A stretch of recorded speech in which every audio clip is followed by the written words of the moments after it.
Hello बच्चों, क्या हाल चाल, कैसे हैं आप लोग? अच्छे हैं तो अच्छे रहिए, स्वस्थ रहिए, पढ़ते रहिए। आप लोग का जैसे कि पेपर है, पेपर के हिसाब से हमने कॉर्पोरेट अकाउंटिंग का एक एमसीक्यू का लेक्चर बनाया है और ये लेक्चर है पार्ट 1। पेपर फर्स्ट के लिए है और पार्ट 1। आइए स्टार्ट करते हैं। और वीडियो को थोड़ा अपने फ्रेंडों में शेयर कर दीजिएगा ताकि वो भी लोग कुछ क्वेश्चन पढ़ लें, कुछ क्वेश्चनों का हेल्प मिल जाए, ठीक ना, कुछ क्वेश्चन का रिवीजन हो जाए, उनके याददाश्त में आ जाए। तो आइए स्टार्ट करते हैं। फर्स्ट क्वेश्चन दे रहा है कि पार्षद सीमा पत्र। पार्षद सीमा पत्र का मतलब होता है पार्षद सीमा नियम, कि पूंजी वाक्य में उल्लिखित पूंजी की राशि को जाना जाता है। ध्यान दीजिएगा, क्वेश्चन पूछने का मतलब है कि पार्षद सीमा नियम के पूंजी वाक्य में किस पूंजी का उल्लेख रहता है। तो भाई अधिकृत पूंजी का, एथोराइज कैपिटल का। आगे बढ़ते हैं। दो दो क्वेश्चन का सेट ले रहे हैं हम, ठीक ना। अगला क्वेश्चन है कि स्थिर पूंजी की व्यवस्था होती है। बताइए, स्थिर पूंजी की व्यवस्था कहाँ होती है भाई? अंशों के निर्गमन द्वारा, ऋण पत्रों के निर्गमन द्वारा, औद्योगिक वित्तीय संस्थाओं के उधार द्वारा, उपयुक्त सभी के द्वारा। तो सही ऑप्शन इसमें से है टी। भारतीय कंपनी अधिनियम 2013 के प्रावधानों के अंतर्गत एक कंपनी निर्गमित कर सकती है। बताइए, कंपनी एक्ट 2013 के प्रावधान के अंतर्गत कंपनी किस तरीके के शेयर इशू कर सकती है? केवल समतांश, पूर्वाधिकार अंश, समता, पूर्वाधिकार और स्वेट सब, स्थगित। तो सही ऑप्शन होगा इसमें से सी, पूर्वाधिकार अंश भी जारी कर सकती है, समता भी, और स्वेट समता अंश भी। अगला 4 नंबर क्वेश्चन हमारा दिया है कि पूर्वाधिकार अंशधारी होते हैं। भाई, अंशधारी कोई भी हो, कंपनी के ये असली स्वामी होते हैं। तो सही ऑप्शन है सी।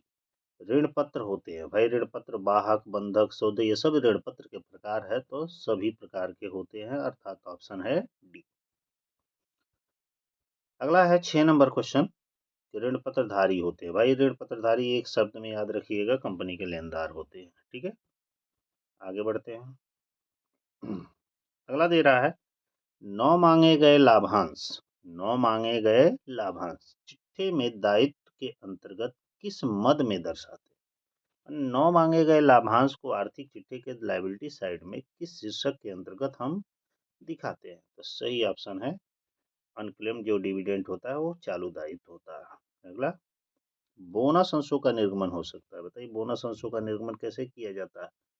लाभन खाते से बिल्कुल सही। सामान्य संचय से बिल्कुल सही। लाभ से बनाए गए अन्य संचय से बिल्कुल सही। सभी ऑप्शन सही है, अर्थात डी होगा। 9 नंबर क्वेश्चन में हमारा कह रहा है कि ऋण पत्रों पर ब्याज दिया जाता है। बताइए, ये बहुत इंपॉर्टेंट क्वेश्चन है कि ऋण पत्रों पर ब्याज किस मूल्य पर दिया जाता है? अंकित मूल्य पर दिया जाता है, क्रय मूल्य पर, बाजार मूल्य पर, निर्गमन मूल्य पर। सही आंसर इसमें क्या दे रहा है? सही आंसर आपका है अंकित मूल्य पर ब्याज दिया जाता है, जो छपा हुआ मूल्य होता है। अगला है ऋण पत्रों पर कटौती को दिखाया जाता है। जैसे discount on issue of debenture जो होता है, उसको कहाँ दिखाते हैं भाई? आर्थिक चिट्ठे के संपत्ति पक्ष में। अब यहाँ पे एक पॉइंट समझने वाली चीज है कि जब हमारा कंपनी एक्ट 2013 बना, ठीक ना, तो वहां पे डिस्काउंट ऑन इशू ऑफ जो डिवेंचर्स है, उसे एसेट्स में तो दिखाया जाएगा, तो लेकिन उसको दिखाने का तरीका थोड़ा सा चेंज कर दिया गया। अब इसको एसेट्स में न दिखाकर इसको इक्विटी एंड लायबिलिटी साइड में दिखाया जाता है, नीचे ब्रैकेट में कर दिया जाता है, अर्थात माइनस है, ठीक ना। आगे बढ़ते हैं। कंपनी की अंश पूंजी में सम्मिलित होते हैं। बताइए, कंपनी की अंश पूंजी में क्या सम्मिलित होते हैं भाई? समता और पूर्वाधिकार दोनों होते हैं। कंपनी द्वारा ऋण प्राप्त किया जा सकता है। कंपनी द्वारा ऋण कैसे प्राप्त किया जाता है भाई? सीमा नियम द्वारा निर्धारित सीमा तक। कंपनी एक होती है, कर्जा तो ले सकती है, लेकिन उसके सीमा नियम में इन बातों का उल्लेख रहता है कि वो अपनी पूंजी कहाँ, माने पूंजी बढ़ाने के लिए कहाँ तक कर्जा ले सकती है। अगला दिया है कि ऋणपत्रों के निर्गमन पर दिया गया बट्टा अपलिखित किया जाता है। बताइए, जो डिवेंचर इशू किया जा रहा है उस पर जो डिस्काउंट है उसको राइट ऑफ किया जाता है, किस मूल्य पर किया जाता है? ध्यान दें, निर्गमन वाले वर्ष में ना, ऋणपत्रों की राशि को प्रयोग करने के अनुपात में उनके जीवन में, हमें लग रहा है यही होगा क्या, उनके जीवन में। तो सही ऑप्शन इसका होगा बी। ठीक है, आगे बढ़ते हैं। 14 नंबर क्वेश्चन, कंपनी के ऋणपत्रधारी होते हैं तो भाई लेनदार होते हैं। एक कंपनी का निर्माण किया जाता है। अब यहाँ देखिए कंपनी का निर्माण कैसे किया जाता है। तो कंपनी का निर्माण कंपनी अधिनियम के द्वारा उसके कानून के अंतर्गत किया जाता है। ऑप्शन डी सही। अगला है समता अंशधारी होते हैं। भाई अंशधारी है तो स्वामी है। अंशधारी प्राप्त करते हैं भाई लाभांश प्राप्त करते हैं। सीधा सही क्वेश्चन है, आगे बढ़े। 18 नंबर क्वेश्चन में कह रहा है निम्नलिखित में से कौन सी सार्वजनिक कंपनी की विशेषता नहीं है। मैंने पब्लिक कंपनी की विशेषता पूछ रहा है कि कौन पब्लिक कंपनी की विशेषता नहीं है। ध्यान दीजिएगा, कंपनी है, पृथक वैधानिक अस्तित्व है, सतत उत्तराधिकार है, सार्वभौम मुद्रा भी होती है, अंश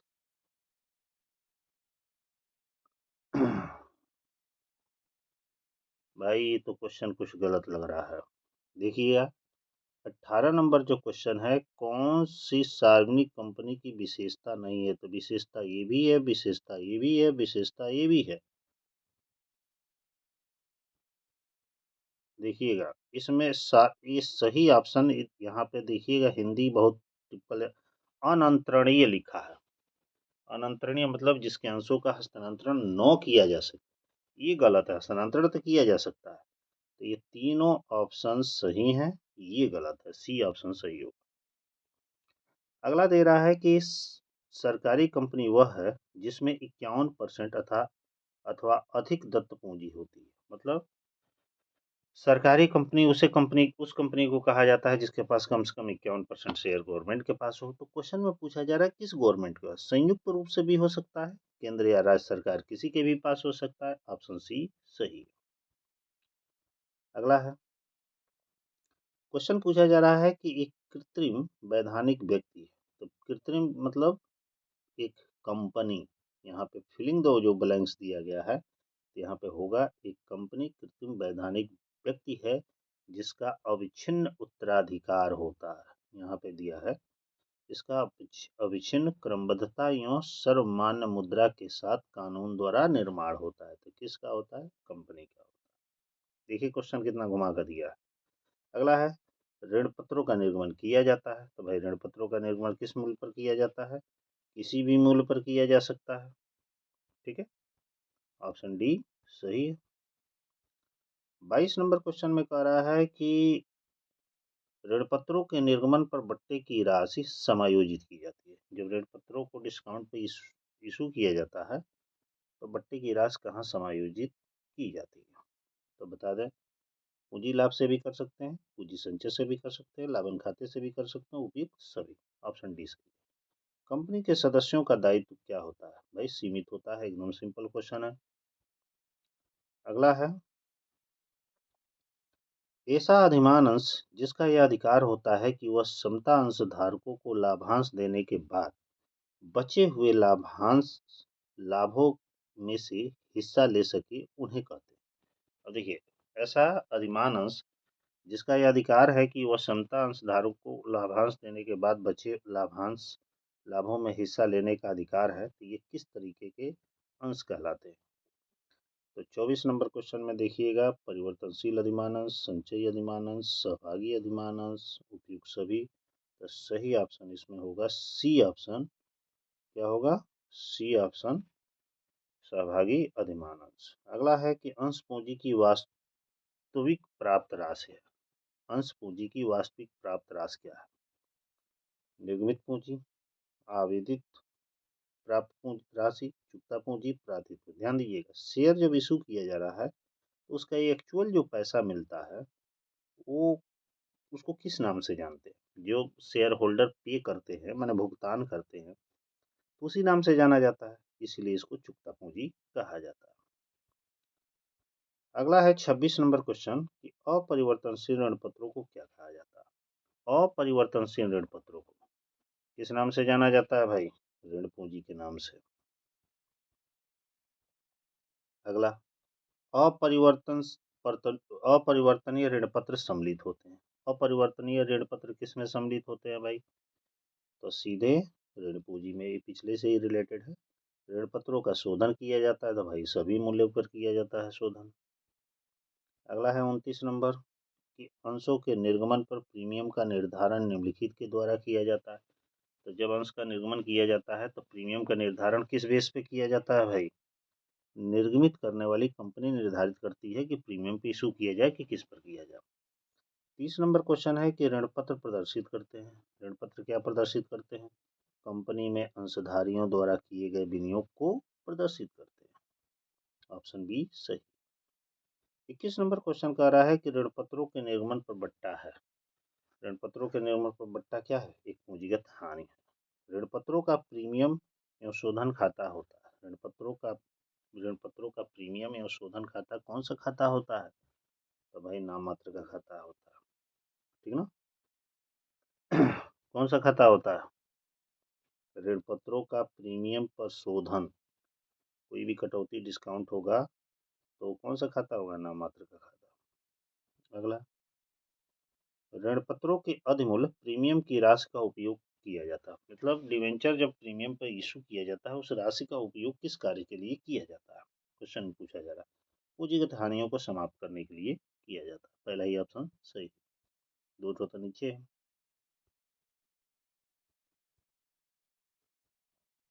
ठीक है। अगला है कि पूंजी का जो भाग कंपनी के समापन पर मांगा जा सकता है उसे कहते हैं। कंपनी के समापन पर पूंजी का जो भाग माना जाता है उसको हम संचित पूंजी के नाम से जानते हैं। देखते होंगे कैपिटल के प्रकार कई होते हैं। अगला है क्वेश्चन हमारा 35 नंबर कि भारतीय कंपनी अधिनियम 2013 में सार्वजनिक कंपनी की परिभाषा दी है। पब्लिक कंपनी की परिभाषा किस सेक्शन के अंतर्गत दी गई है? 220 के अंतर्गत। ऋण पत्रों का शोधन होता है। ऋण पत्रों का शोधन किस मूल्य पर किया जाता है भाई? ऋण पत्रों का जो शोधन नकदी द्वारा, समता अंशों के निर्गमन द्वारा, नवीन अंशों के निर्गमन, भाई सबके द्वारा किया जाता है। 36 का क्या होगा? डी। अगला है 37 नंबर, नग्न ऋण पत्र होते हैं। नग्न ऋण पत्र का मतलब है जो ऋण पत्र सुरक्षित नहीं होते हैं वही नग्न ऋण पत्र होते हैं। पहला ही ऑप्शन सही। अगला है नौ मांगी गई पूंजी के उस भाग को जो भविष्य में केवल कंपनी के समापन के समय मांगने के लिए सुरक्षित कर दी जाती है उसे कहते हैं। अब ध्यान दे देखिए, ये भी इसी से रिलेटेड एक और क्वेश्चन था पीछे। नौ मांगी गई पूंजी का वह भाग जो कंपनी के समापन के समय मांगने के लिए सुरक्षित कर दिया जाता है कि जब कंपनी बंद होगी तभी मांगा जाएगा, उसे क्या कहते हैं? संचित पूंजी कहते हैं। ऑप्शन डी सही। आगे बढ़ते हैं 39 नंबर में, संचित पूंजी का क्या अर्थ है बताइए? संचित पूंजी का क्या अर्थ है? संचित पूंजी का अर्थ होता है अयाचित अंश पूंजी का भाग जो कंपनी के समापन पर याचित करना है। ऑप्शन बी इसका सही। अगला है कि कंपनी के समापन के समय मांगे जाने वाली पूंजी का भाग कहलाता है। सब ये 3-4 क्वेश्चन ये अक्सर एग्जाम में आते हैं, इसी में से एक क्वेश्चन बस घुमा घुमा कर पूछा रहेगा। संचय अंश पूंजी, देखिए नाम वही है लेकिन थोड़ा बहुत मॉडिफाई किया है। अगला है एक सार्वजनिक कंपनी में सदस्यों की न्यूनतम संख्या कितनी होती है? भाई पब्लिक कंपनी में 7, निजी कंपनी में 2। देखिए मान लीजिए कि आपका यदि पब्लिक कंपनी है, ठीक ना, तो 7 और अनलिमिटेड, और प्राइवेट कंपनी है, पीवीटी है, तो 2 और 200, यही होता है। आगे बढ़ते हैं, उसी से रिलेटेड क्वेश्चन एक यहाँ भी आ गया है। एक निजी कंपनी में सदस्यों की अधिकतम संख्या भाई 200 होगी। कंपनी अधिनियम 2013 के अनुसार निजी कंपनी में कम से कम सदस्य होने चाहिए। भाई कितने होने चाहिए? 2 होने चाहिए, ठीक है। ये तो बहुत सिंपल क्वेश्चन है। 44 नंबर में सिंपल भी आएगा, कठिन भी आएगा। संयुक्त पूंजी वाली कंपनी में अंशों का आवंटन करने के लिए अधिकृत है। मतलब एक ज्वाइंट स्टॉक कंपनी में अंशों का आवंटन करने के लिए कौन अथोराइज है? अधिकृत है। तो भाई कंपनी का जो संचालक मंडल होगा वही ना अथोराइज है। अधिकृत पूंजी का जो भाग जनता में विक्रय के लिए प्रस्तुत और आवेदित हो उसे किस नाम से जानते हैं? तो भाई दत्त पूंजी बिल्कुल नहीं, निर्मित पूंजी बिल्कुल नहीं, प्राथित पूंजी बिल्कुल नहीं। अब देखते हैं कौन सा बचा है। निर्गमित एवं आवेदित पूंजी इस नाम से जाना जाता है भाई, ए ऑप्शन सही है, डी ऑप्शन ए ये वाला सही है। कंपनी की आधारभूत पूंजी की व्यवस्था करते हैं। देखिए कंपनी के जो बेस कैपिटल है इसकी व्यवस्था कौन करता है? तो भाई इक्विटी शेयर होल्डर होता है वो करता है। अधिलाभांश अंश का अर्थ उस अंश से है जिसे निर्गमित किया जाता है। अधिलाभांश अंश का अर्थ उस अंश से है जिसे निर्गमित किया जाता है। अधिलाभांश किसको निर्गमित किया जाता है? एक लाइन में बताइए। वर्तमान समता अंशधारियों को बिना प्रतिफल के इशू किया जाता है। 48 नंबर क्वेश्चन में कह रहा है कि जब कंपनी अपनी पूंजी का एक भाग समापन के समय मांगने के लिए सुरक्षित कर लेती है, इसे क्या कहते हैं? संचित पूंजी। कई बार क्वेश्चन आ चुका है, आगे पीछे करके। विशेष संचय, ये पक्का है क्वेश्चन, ये आएगा हर एग्जाम में आता है। विशेष संचय कम करता है। क्या कम करता है भाई? यह शुद्ध लाभ को कम करता है। ठीक है।